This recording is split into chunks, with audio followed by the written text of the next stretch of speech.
ఎట్లా పోయి ఇది చేసినాం వీడియో తీసుకురా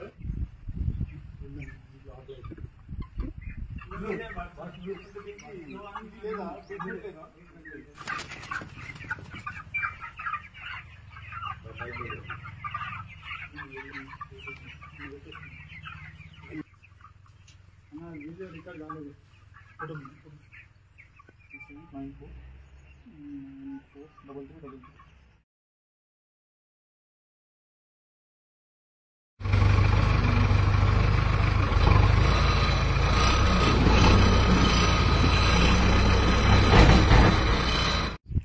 నా పేరు కూర్మిలింగం,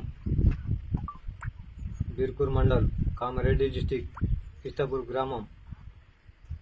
మాది కోళ్ళ ఫారం వేసుకున్నాం ఓన్గా. బర్డ్ ఫ్లూ వైరస్ వచ్చింది. వైరస్ వచ్చి 2,500 చనిపోయినాయి. దానివల్ల 4,50,50,000 లాస్ వచ్చింది. మళ్ళీ వాళ్ళు ఇక్కడ పెట్టద్దని ఒక 5 కిలోమీటర్ల దూరం తీసుకుపోయి పూడ్చి పెట్టేసాం. మాకేమన్నా స్పందించి మాకేమన్నా ఆదుకుంటే పుణ్యం ఉంటుంది.